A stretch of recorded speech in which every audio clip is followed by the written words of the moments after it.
Oh, hi everybody, how you doing? It's Ezra Levant here. It's Wednesday, October 14th. Can you believe it? The year's almost done. Like 6 weeks to go. Coronavirus stole it, or I just see someone, Gene said, control a virus. I never heard that before. Maybe that's a thing people are saying, but I love that. Control a virus. It's great to be back. I normally sit in this chair Monday, Wednesday, Friday. It was a statutory holiday here in Canada on Monday, so we all had the day off. What a delight to be here. You know what we do every day here. I'm here 3 days a week. Sheila and David are here 2 days a week. We take your super chats. Those are the chats that you make super by putting a few bucks behind them, puts it in a bright color. For example, Laird Kintyre, $5. Justin Trudeau's cultural appropriation has triggered my Siamese cat. I don't know what you mean. Mark, $2. Thank Kian for covering Black Lives Matter terrorizing Red Deer. He did a great job in that one, and he was in Innisfail a few months earlier. People really like those videos because they tell the other side of the story. That's our motto, by the way, telling the other side of the story. And even just saying that reminds people it's okay to have a different side of the story. It's okay to listen to more than one narrative, because that's the thing these days. It's not a debate anymore. It's a deplatforming of your opponents. Anyways, if you want to make your chat super, chip in a few bucks. It puts it in a bright color. I see them out of the corner of my eye, as I just did there. Or Justin, our producer editor, brings them my attention, and I read them later. And we get 70% of that dough. So it's an important source of income for us in the age of YouTube's demonetization of conservatives. I got a few things I want to talk about. I got some videos to show you. We always do.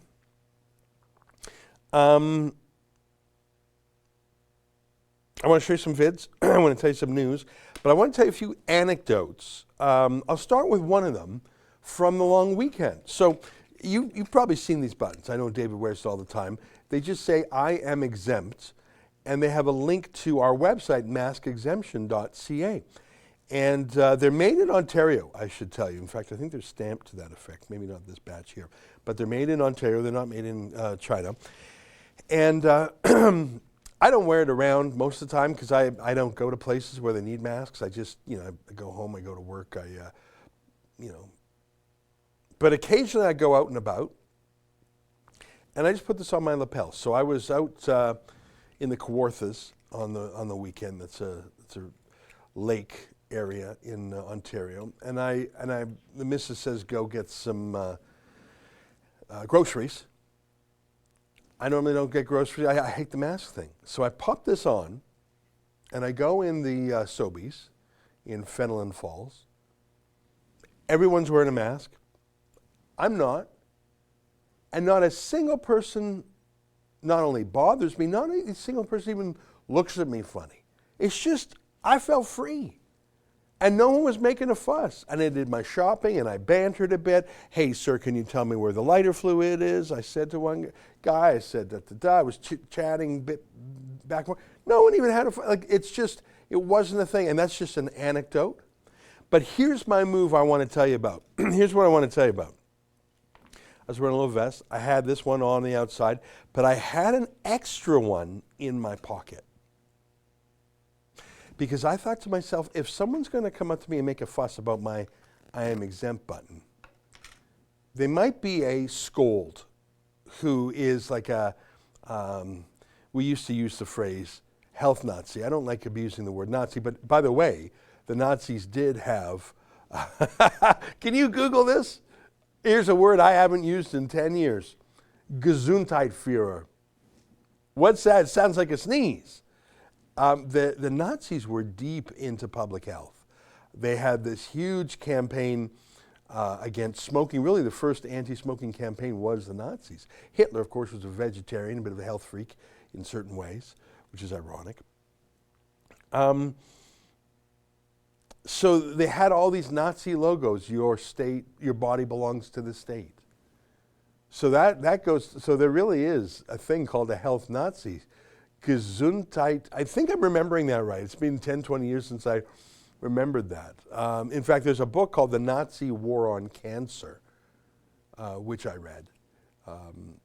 And it talks about how the Nazis tried to have a public health campaign against cancer, which, if I recall, is pronounced Krebs or crab, which, when you think about it, that's what a crab is. in the astrology, it's Cancer, right? And that's, I think Krebs is the word for crab, which is the word for cancer in German. Anyways, throw that Gesundheitsführer thing up if you can find it. But my point is, there are the Gesundheitsführers out there who say your body belongs to the state. But my guess is if you're out shopping for groceries or whatever in the retail store very quickly, and you've got this on and someone comes up and says, hey, blah, blah, blah, well, put on your mask. I think there's a 50% chance that that person is only mad because they have to wear their mask. And they're thinking, if I have to wear mine, you have to wear yours. But what they really want is not to have to wear their mask. So my move, and I want to recommend it to you, I didn't have to use this move because, like I say, I'm going around Fenland Falls. No one even looks at me twice when I got this mask exemption button on. I had this in my pocket, so if someone was going to come up and say, hey man, where's your mask? Hey man, I would just reach into my pocket and say, hey, do you want one too? Because I'm thinking that's probably all he really wants, is to get out of this whole insanity that we're in. So my move is, if I'm going to a place, wear this, have this on standby. And I thought, well, this is sort of nerdy, a button. Who wears a button? You know what? I felt like the coolest guy in the Sobeys. That's like saying I felt like the tallest short guy. But I was the only one living like a free man. And, I was talking to someone about this the other day, and they said, just put on a mask. What's the big deal? Well, the masks don't do anything. The CDC itself says so. If they said, just put on a muzzle, what's the big deal? Just put on a leash. What's the big deal? Just put on your leash. What's the problem? Just put on your leash. Just do it. Look, what's your problem? Yeah, no, it might be a very comfortable leash. That does look like a luxurious leash you have on there, sir. I do admit that is a beautiful leash you have. That's a beautiful leash. You must be so proud of that leash. But it's still a leash. Oh, well, just to be safe. Are these masks making me safe? The size of a virus is it's like, put on this chain link fence and it'll stop you from getting rain on you. That's how big the pores are. Anyhow, we won't get into it. I just wanted to tell you that story of the double button move. Button number 1 on the lapel, button number 2 in the pocket. Someone comes up to you, here, you can have one too. Make a friend, liberate them. I didn't have to. You can get these, by the way, at maskexemption.ca. We'll mail it to you all in, $10. Or if you meet one of our people out and about, we're giving them away if we see you. So that's just a little story I wanted to tell you about my weekend. And I was stressed. I'm thinking, I don't want to go and be lectured. I'm just looking to buy some groceries. I'm not looking to get into a fight, especially with, I don't mind getting into a fight with the government authority. I don't mind speaking back to politicians or bureaucrats or cops. But I don't want to get in a fight with a cashier or a stock boy or whatever. And I didn't. So I was very much encouraged by my weekend in Fenland Falls. But let me get back to a city literally on the other side of the world. Any luck with Gesundheitsführer? Let me see if I can just do Gesundheitsführer. I think that's a word.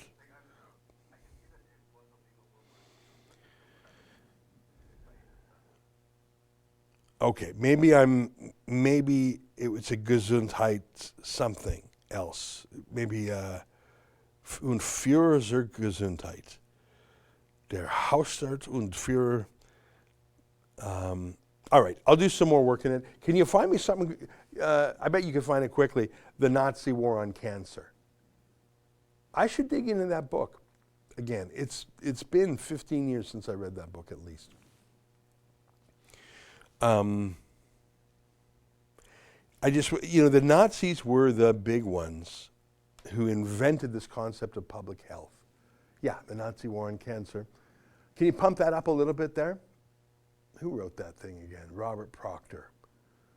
Collaboration in the Holocaust, murderous and torturous medical experiments, the euthanasia of hundreds of thousands of people with mental or physical disabilities, widespread sterilization of the unfit. Nazi doctors committed these and countless other atrocities as part of Hitler's warped quest to create a German master race. Robert Proctor recently made the explosive discovery, however, that Nazi Germany was also decades ahead of other countries in promoting health reforms that we today regard as progressive and socially responsible. Most startling, Nazi scientists were the first to definitively link lung cancer and cigarette smoking. Proctor explores the controversial and troubling questions that such findings raise. Were the Nazis more complex morally than we thought? Can good science come from an evil regime? What might this reveal about health activism in our own society? Proctor argues that we must view Hitler's Germany more subtly than we have in the past, but he also concludes that the Nazis' forward-looking health activism ultimately came from the same twisted root as their medical crimes, the ideal of a sanitary racial utopia reserved exclusively for pure and healthy Germans. Author of an earlier groundbreaking work on Nazi medical horrors, blah, blah, blah, blah, blah. Hitler's government passed a wide range of public health measures, including restrictions on asbestos, radiation, pesticides, and food dyes. Nazi health officials introduced strict occupational health and safety standards and promoted such foods as whole grain bread and soybeans. These policies went hand in hand with health propaganda. Oh, click on that. Oh, it says read less. Okay, it doesn't show me anymore. There are, you know what, I'm remembering this book now that I'm reading this. Can you click inside? It says 3 images. Does it give you a look inside? No, it doesn't give you a look inside. If I recall, they have, maybe it's a different book, they have photos of Nazi health propaganda. I'm just typing that into Google, Nazi health propaganda, and clicking on images. And yeah, you can see. Oh, can you do that? Just type in Nazi health. Yeah, and you look at that cigarette one on the second row left on your screen there. Anti-tobacco movement in Nazi Germany. I'm not going to, you know what, so you can see that they were early. Oh, and they have another one where they show Jews drinking and good Germans not drinking. Scroll down a bit. Oh yeah, look at that, der Untermensch, the underman. That's, anyhow, we won't get into it, but my point is health propaganda was part of the Nazi regime. I'm not going to, you know, there was actually a pipe there. Can you throw that back on for 1 second? I want to show you. You see in the bottom right, the pipe there? Von Eichen Tobacco Special. Okay, no, that's just an American pipe for sale. Okay, shut her down. My point is the idea of public health where your body belongs to the state as opposed to just a private interaction between you and your doctor. You know, the whole narrative of the pro-choice movement when it comes to abortion is a private decision between a woman and her doctor. That's the phrase we've heard a million times. Get your hands out of my private life. The doctor-patient relationship is sacrosanct. Well, all that's been thrown out the window now with the corona cough, am I right? The control of virus. It's 12:13. I told you my story about the double button. That's the move to do. The double button, one for you and one to give to any heckler. Now that's just an idea because I've never had to do it because everyone's so nice. Can I tell you about the best news of my day? So yesterday, my friend Avi Yamini, he's been working for us for about a month in Australia now. And he started a Fight the Fines project down there. You know what I'm talking about, Fight the Fines? When someone gets a crazy pandemic fine, $500, $1,000. Well, there are even crazier fines down under, just insane. And there's this one state in Australia called Victoria. It's in the southeast part of the country. Melbourne's the biggest city, about as big as Toronto population-wise. Crazy pro-China premier. Been to China, signed secret treaties with China, just kooky, crazy stuff. Crazy lockdowns, police checkpoints on the street. You need permits to go more than 5 kilometers from your house. You're not allowed outside your house for more than an hour a day, and only to exercise. And what else? I mentioned curfew.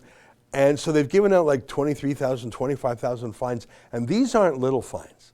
These are $1,000 whoppers and more. In fact, Avi put up a new video just a few hours ago of a shopkeeper who's been threatened with $10,000 in fines.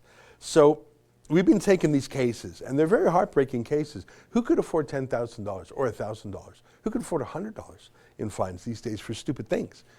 We had a very touching case of a homeless man who lives in his car, and the police gave him a $1,500 ticket. Ha ha! We're giving you a ticket, homeless guy.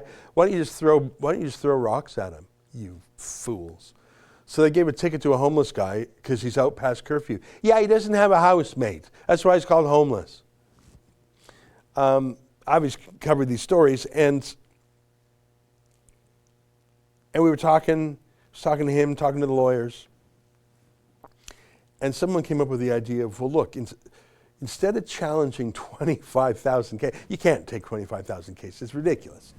You can't represent 25,000 people. I think we're representing 3 or 4 people already. Out of 25,000, that's not even 1 in 10. That's like 1 in 10,000.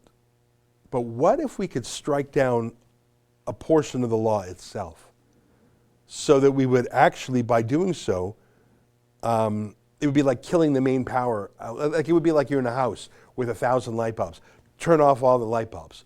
Okay, that's going to be a while. Well, just kill the power to the whole house, and they'll all go, poof, you know? What happens if we could do a constitutional challenge to the law itself that would render every single ticket issued under it invalid? So instead of fighting like ping, ping, ping, instead of whack-a-mole, you know, another ticket, another fine, another ticket, another fine, 25,000. What if you just pulled out the cord for the whack-a-mole machine? What if you said, no, guess what, guys? That law is unconstitutional. Any ticket issued under that law, you don't have to pay it. It's moot. And sorry, police, you got to get a new job besides bullying homeless people. So we found, can you Google Kathleen Foley, Melbourne? Kathleen with a K, Foley, F-O-L-E-Y, Melbourne. So we got a barrister and we got a solicitor. You know, in Canada, it's the same person. A lawyer is a barrister and solicitor. In the UK, in Australia, those are different people, different jobs. So this is a barrister, Kathleen Foley. Just scroll down a little bit. So she's been a lawyer for 16 years. Look at that. Scroll up a little bit there. Look at this. I just want to show you. LLM Harvard. So she's got her Bachelor in Laws, honors degree, University of West. So she's got a Bachelor of Arts from UWA, which I think is University of West Australia. She's got a law degree there, and look, qualifications, LLM Harvard, a master's degree in law at Harvard. As Justin's highlighted, since 2016, she's been recognized annually in the Best Barrister's Guide. Look at these cases, commercial law. And then scroll down, public law. So she's taking constitutional cases, the top constitutional cases in Australia. Sometimes they're working for the government, sometimes she's suing the government. Top gun. Would you agree with me? I mean, it's about as smart as they get. That's Kathleen Foley. So that's the barrister, and Madeline Smith is the solicitor. So we come up with this idea. We've got these 2 clients, by clients I mean ordinary Australians, who got crazy tickets. Not for breaking any health laws, not for going without a mask, not for going beyond the curfew, not for going past the 5 kilometers. One of them is just a lady who's holding up a sign that says, "Toot to boot." What does that even mean? As in honk your horn to get rid of our bad premier. Well, just for holding the sign, she got a ticket. What? What's that got to do with the virus? And there was a guy who got a ticket for making a Facebook post. What's that got to do with the virus? Did the virus read the Facebook post and get sad or something? What are you doing? So these 2 clients, Tony and Carrie are their names. We said, well, instead of just fighting your case whack-a-mole style, let's use your cases to challenge the constitutionality of the part of this law that bans people from saying their opinions. That's crazy. So Madeline and Kathleen worked, and we filed the lawsuit. How long is Avi's video? About 12 minutes or something, 14 minutes? 8 minutes? Oh, that's not bad. So I want to show you the video that we rolled out last night, Canada time, which was early this morning, Australia time, and it's 14, 15 hours difference. Take a look at this video where we announce that we are suing. We're not just playing defense. We're suing the Australian state of Victoria, challenging the constitutionality of an aspect of their pandemic lockdowns, the worst, stupidest aspect, the part that censors people. Take a look at this. As you may well have seen already in the past month, we've been helping Australians who have been issued with outrageous and illegal pandemic fines. We've told their stories and we've hired lawyers for them through crowdfunding. But there are over 25,000 people who have been fined in Victoria alone. We can't possibly take on 25,000 cases, or can we? What if we crowdfunded a world-class barrister famous for fighting top constitutional cases and challenged some of the most egregious lockdown laws at the Victoria Supreme Court? What if we were able to knock out an entire law, or at least, for starters, the part of the law that bans protests?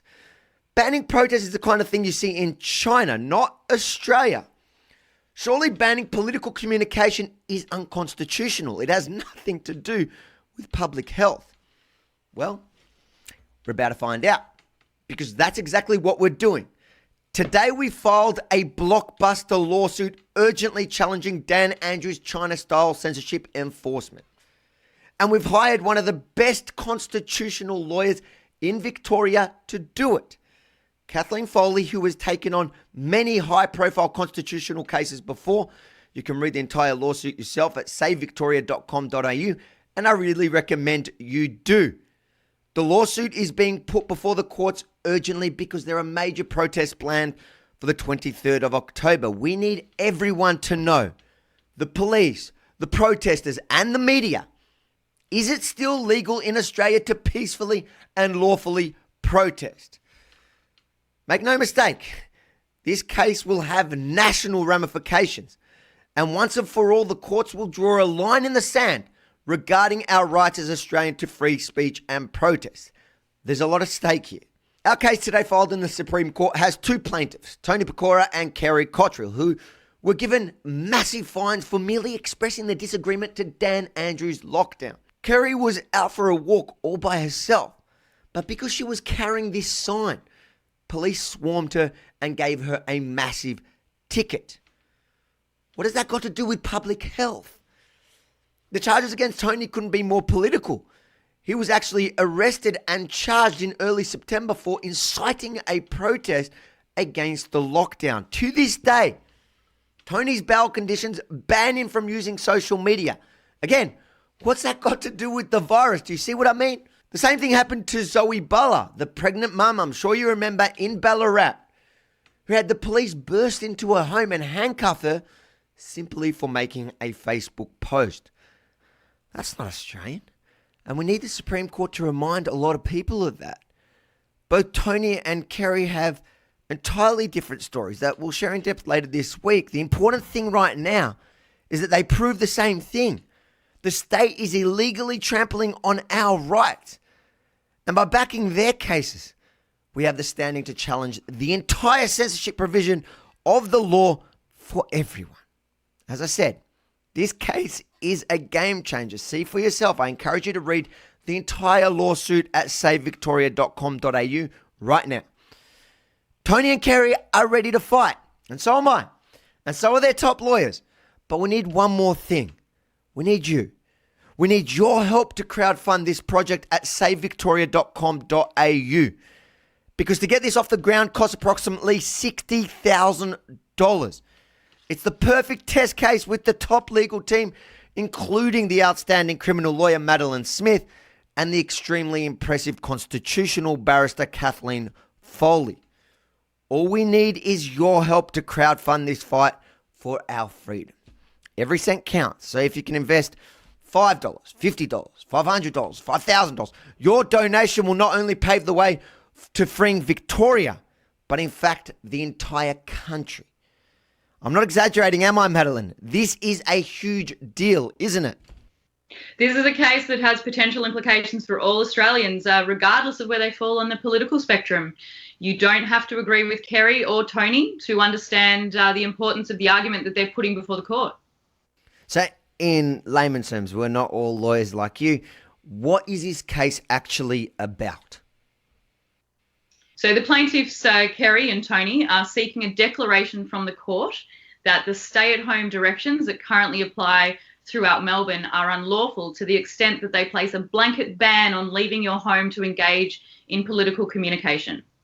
So what would the practical implications of the outcome be here?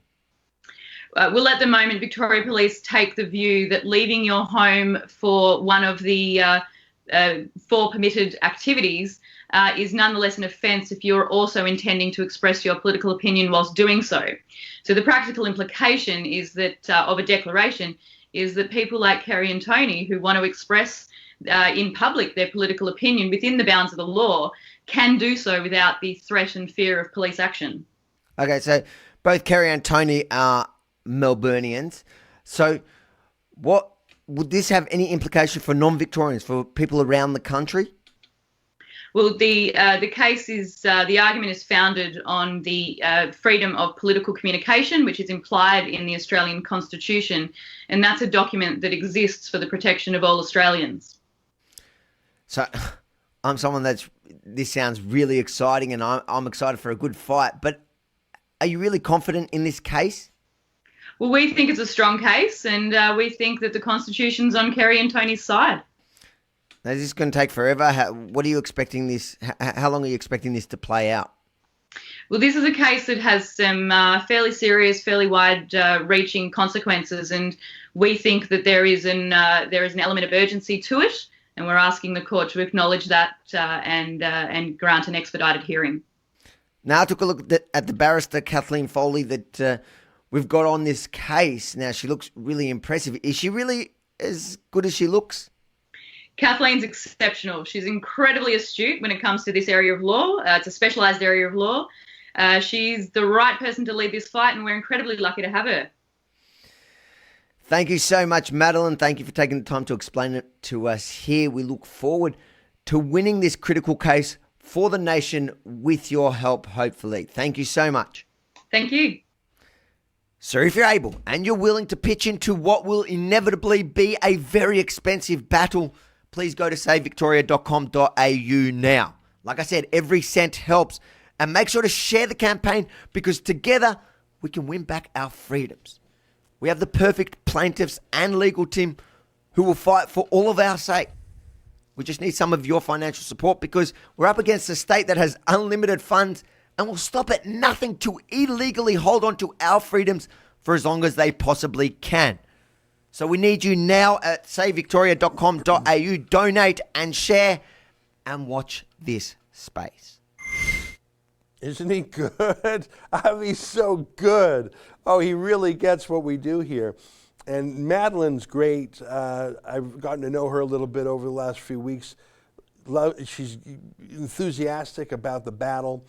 And Kathleen Foley, I've not yet had the pleasure of speaking with her on the phone, but boy, she's smart. So this was filed, I'm getting my days mixed up. I think it was filed yesterday Canada time, which I think is today Australia time. There, I forget the time, so you can figure it out. But you heard what he said there. And I know this because I've spoken to the lawyers. When you defend one guy or one gal for a ticket, let's say the ticket's $1,000. Okay, you maybe going to spend $5,000 in legal defense, maybe $10,000. It's not going to be more than that, right? So if we get 2, 3, 4, 5, 6, 7 clients, okay, that's helping a lot of people, and I'm okay because we can crowdfund that. I'm pretty sure of it, and even if we can't crowdfund it, it's not going to bankrupt us, right? So we lose a few bucks. It's not the end of the world. But you heard him, to get those 2 Top Gun lawyers to do a proactive constitutional challenge on an urgent basis. You heard what he said, $60,000. And that doesn't even count appeals. $60,000. So the lawyers send me their estimate, and the client, Team Eager Beaver. Avi's ready to rock. Lawyers are enthusiastic. But who's going to pay the bill? So the question is, will Rebel News cover that bill? Well, we like to crowdfund things. Okay, but what if it doesn't work? Okay, that's a risk. So let me ask you. I mean, I'm a Canadian. I was born in Calgary, lived in different places. I'm in Toronto now, being here pretty much a decade, to be honest. If you were me, and you're talking to a lawyer in Melbourne, Australia. I've been to Melbourne, actually. I really like that city, but I was there briefly. And I don't know if I'll ever go back in my life. And other than Avi, I know 2 people in the city, but that's not many. Would I ever even go back there? Do I have any connection there? Do I have any skin in the game? I mean, I like them, like I like anyone in the world, but I have no deep connection there. So if 2 clients, Tony and I think Carrie is her name, and 2 lawyers, Kathleen and Madeline, and Avi, if 5 people say, come on, let's do it, let's appeal, let's challenge, let's constitutional challenge, come on, let's do it, we can do it, let's do it.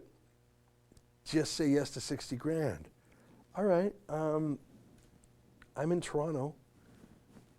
Am I going to agree to put myself on the hook for 60 grand? I say yes. So I said yes. They went ahead and filed the thing in court. Avi put that video up, and you saw we asked for help. And I went to bed last night, Canada time, just after we launched that video, Australia time. What's the time zone difference? What's the time in Melbourne right now? I have it in my iPhone because I'm always checking, is it too late to call Avi? I don't want to make him up in the dead of night. It's 3:30 a.m. there right now, so that's 15 hours ahead of us, right? You get my point? So we put this thing up at like 10 a.m. there. Or what? Okay, I'm getting my times a little mixed up. I think we rolled it out at like noon there, which is 9 p.m. here. That's what happened. And then I go to bed at 11 or midnight or whatever time I go to bed. And I don't know how this thing's going to do. And I mean, I sleep well, but okay, I just agreed to $60,000 for a legal case in a place halfway around the world. I'm on the hook. There's no way that the 2 nominal clients, Tony and Carrie, can pay for it. No way Avi can pay for it. The lawyers need to be paid. What did I just do? What am I doing? I can't fight every fight in the world. I can't save the whole world. Why would I save the whole world? How about I start with where I am? Am I going to take money from Rebel in Canada and send it down under to pay lawyers? Why doesn't Australians do that? I'm thinking all these self-doubt thoughts, all these thoughts, thinking me and my impulsive decisions.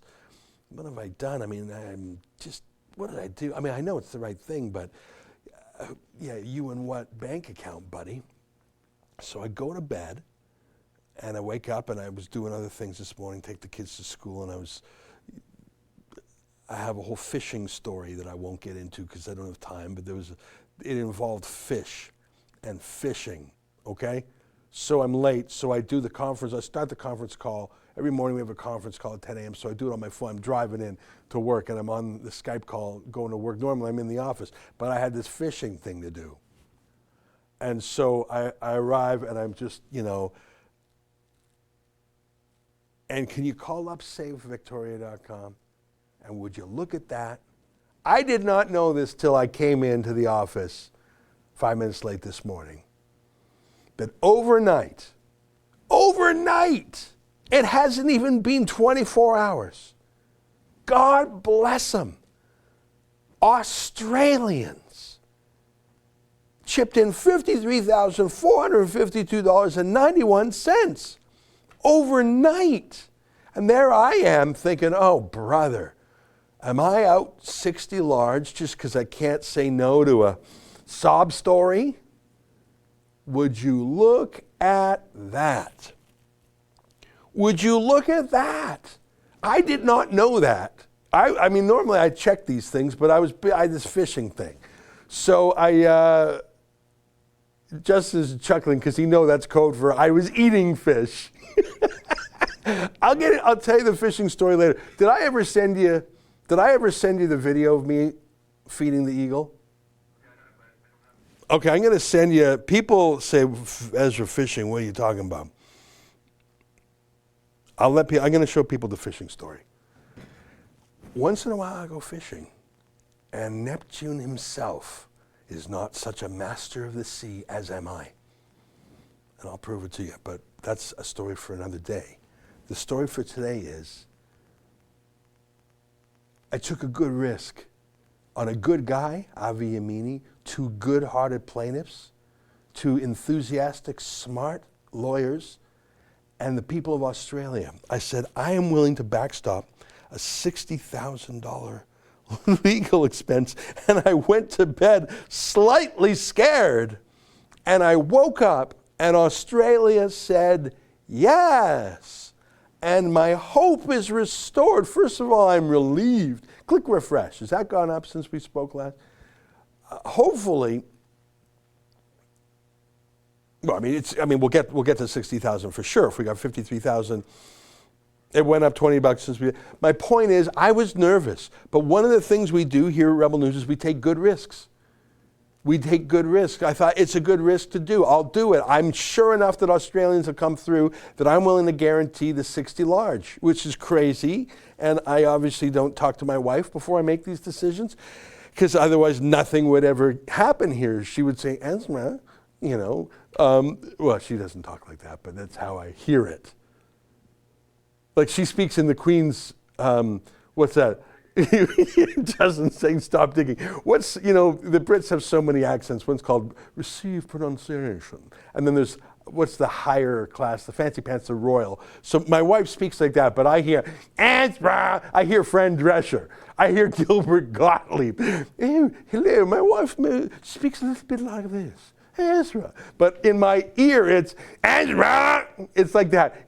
It's like, la la la la la, oh Ezra, my dear, what are you doing? Spending our money on lawsuits? It sounds like that, but in my ear, Ezra, can you take out the garbage? Ezra, when are you gonna mow the lawn? It's like that. It's like a very masculine Fran Drescher sound in my head. So obviously I don't tell the missus that I just put the family credit card down for 60 large for a long. Ezra, I'm looking in the credit card statements. Ezra, I'm looking at the Visa. What's this Melbourne law firm?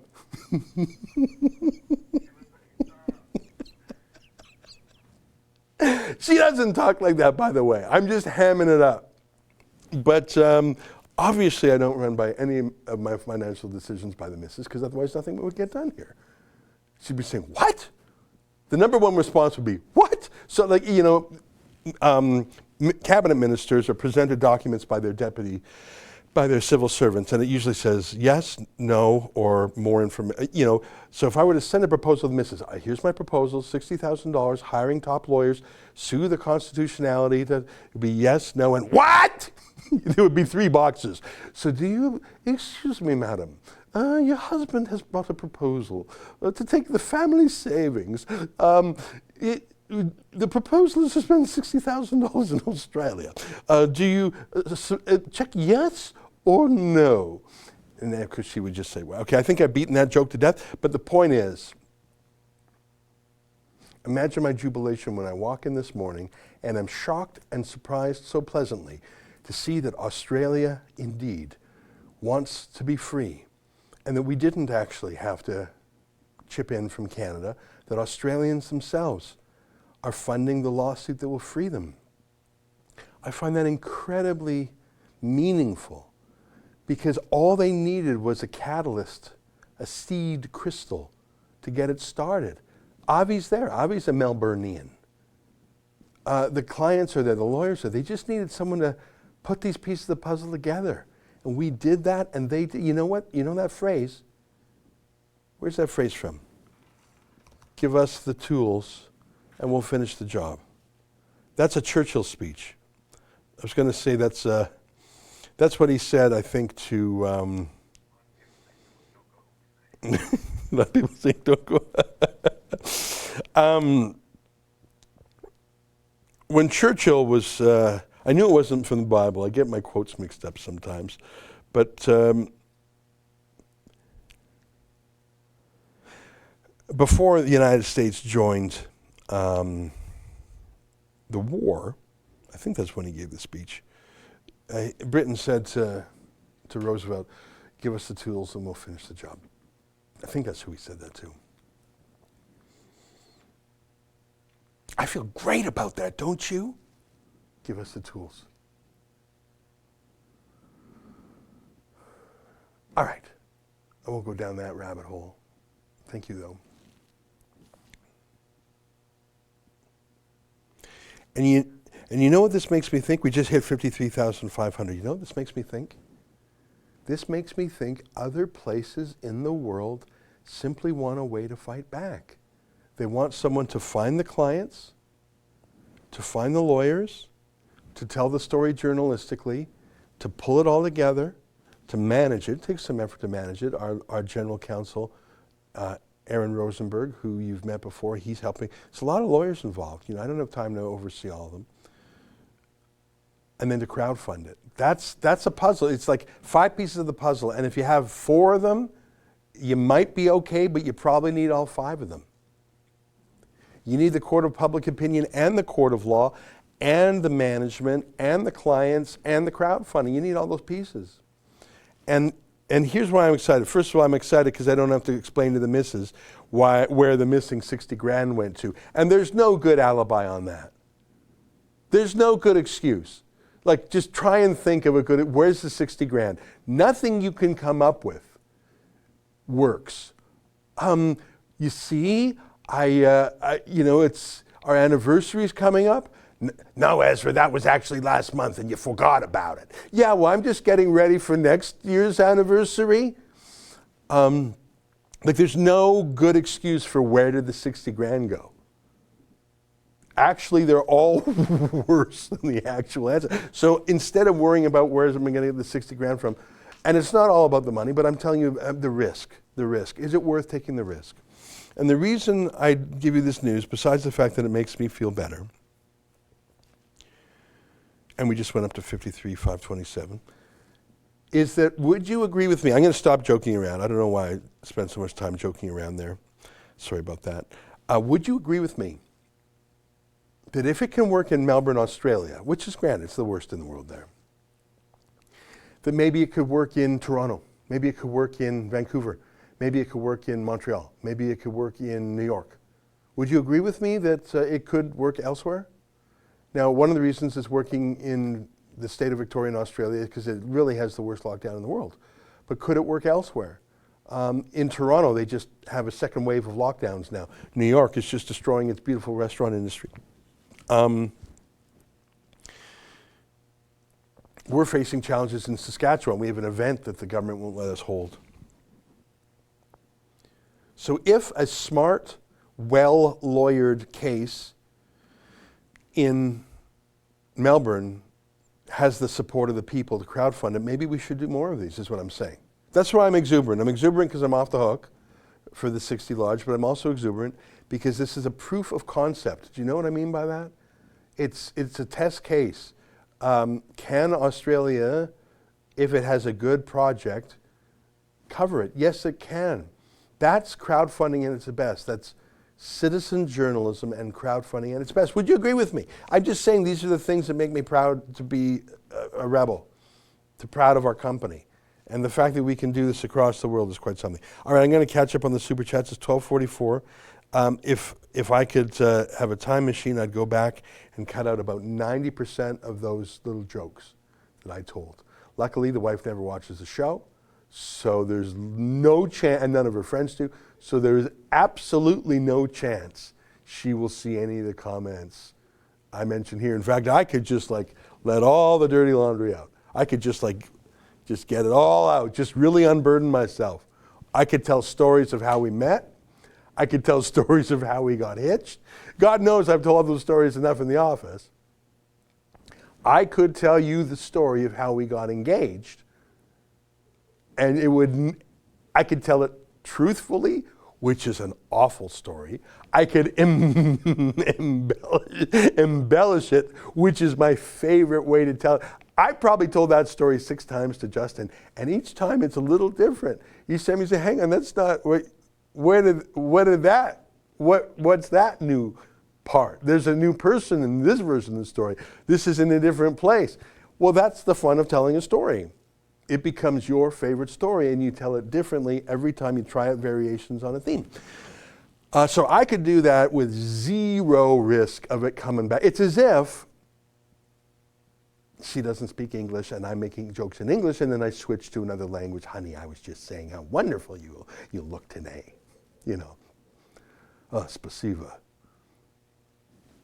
All right, let's get to the super chats here before I get fired. That's the phrase I use. My wife's going to fire me. That's the phrase I use. Damon the Damage, $5. How did a colony of convicts become communists? Oh, I missed something. Let me go back. Mitchell Phillips, $7. Chris Sky was arrested in New Brunswick because Moncton and other cities had a recent surge of cases. Deaths are still at 2 for 2020. Now, I don't know the end of that story. I think that the police may have arrested him, but I think they let him go without charge. I saw his cell phone video from the airplane. Looked like he had an exemption. I don't know. I don't know how that story ended. I know police came on the plane, but I don't know if they charged him. I guess you didn't say charged him, you just say arrested. Daniel St. Martin, $10. Where are the locations of internment camps in Canada, especially in Quebec? Keep the good fight.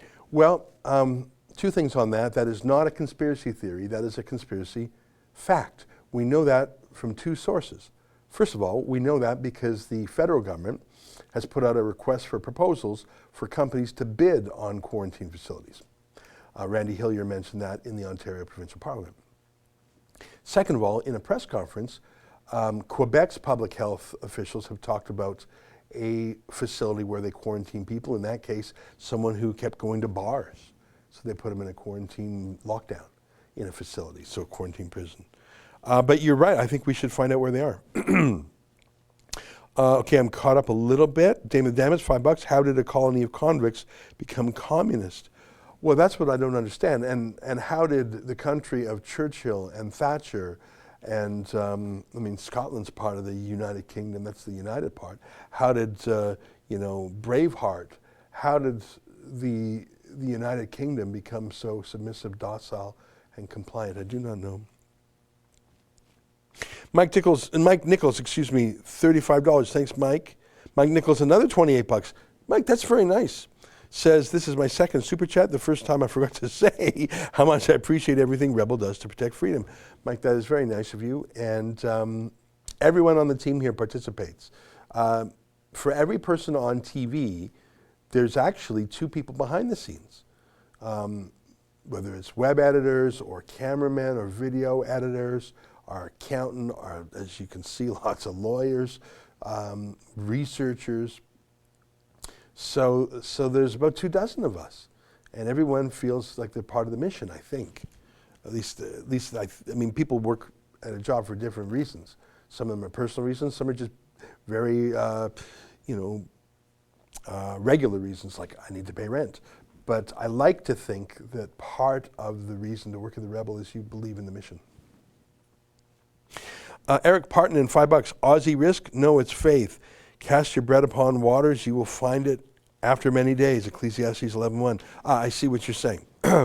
Well, yeah, but it still takes a little bit of guts to do that because, casting bread is one thing, but 60 grand's a lot of bread. Zen Axe, $2. After that wife rant, someone's sleeping on the couch.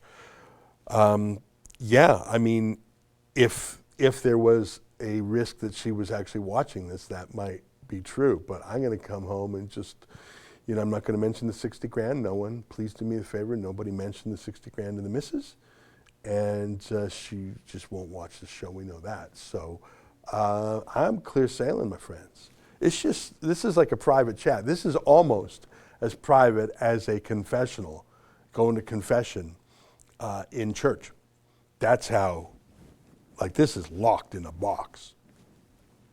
Happy Sidhu, $10. Love David's story on the Liquor Board of Ontario and the losses. I personally have dealt with liquor distribution in BC warehouse and storefront inventory. Currently at am 7+ years a loss prevention rep.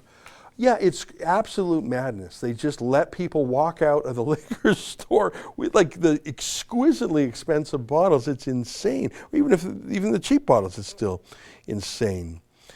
I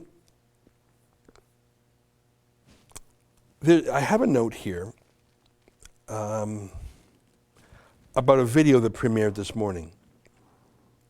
David's lockdown video. How long is that? 15 minutes, eh? It has the warning on it. No, it doesn't matter unless. Okay, I don't know if we have time to listen to the whole thing, but I haven't seen this yet because it premiered 2 hours ago and I was busy. So why don't we watch part of it, and I might call it quits and invite people to watch the rest of it on their own. But I think I'm all caught up on the Super Chats. And let's roll David's vid that premiered this morning. Let's take a look.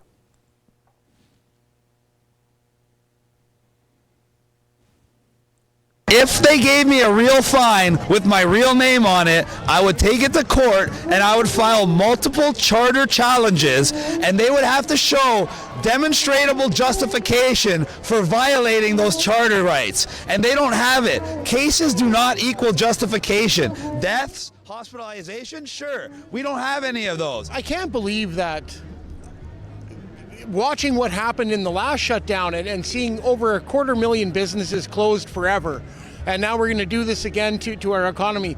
It's our most basic right to be able to feed our children and to look after our family, and they're about to take it away from us again. David Menzies for Rebel News here in Toronto. Well, folks, check it out. Yahoo Nation is on the march, and can you blame them? I mean, recently, if you listen to the politicians and the bureaucrats, you would think that the sky is falling. They talk about record number of COVID-19 positive cases, but what they don't say is the death rate, which is a mere fraction of that, and it's a virus that tends to kill seniors, unfortunately, in long-term care facilities, and yet, nevertheless, the move is on to shut down the economy again. Premier Ford just announced new restrictions for restaurants and food service facilities, and people are urged only to go out if it's essential, whatever that means. And get a load of this, talk about mixed messages. Just a few days ago, the Liberal government announced, the federal Liberals that is, that they're easing border restrictions, allowing loved ones to fly into Canada even if they are not citizens or permanent residents. Meanwhile, Toronto's top public health official, Dr. Eileen De Villa, is basically advocating a complete shutdown of the economy. But you know what, folks? As the saying goes, we're all in this together. Unless, of course, you're a member of the bureaucracy making $100,000 plus of taxpayer money, no less. In any event, you can see the so-called Yahoos are in a very boisterous mood today. They're marching along, ironically, to the CN Tower, which just today completely closed down. That's right, the symbol of Toronto, the CN Tower, is now closed. In any event, let's go into the crowd and see what the members of Yahoo Nation have to say about these recent announcements of locking down the economy. They're hinting that yet another major lockdown is going to happen. There's already been some announcements restricting restaurants and fitness facilities. This is upsetting. I voted for Doug Ford, and he's really just, he crapped the bed here, man. Like, he really crapped the bed here, you know? Because a lot of people are talking, including Mayor Drew Dilkins, I believe it is, in Windsor, about mask holes and COVID. It's people like ourselves that haven't been practicing social distancing, haven't been masking for over 7 months now. I'd like to encourage people to watch the rest of that on our YouTube channel. It looks like I know they worked really hard on this, spent a lot of time putting it together. So it looks like a really good summary. What I'm always impressed with, and I haven't been able to make it down myself, is how many people show up. Like, they are huge events. And they're demonized uniformly in the mainstream media. I want to close by talking about a piece of disinformation, fake news, a hoax really, that I've received about 5 times today. And it's not that interesting. I'll show it to you in a moment. Did you get a copy of it? It's that Facebook post I sent you about an hour ago. Let me know if you need me to send it to you again.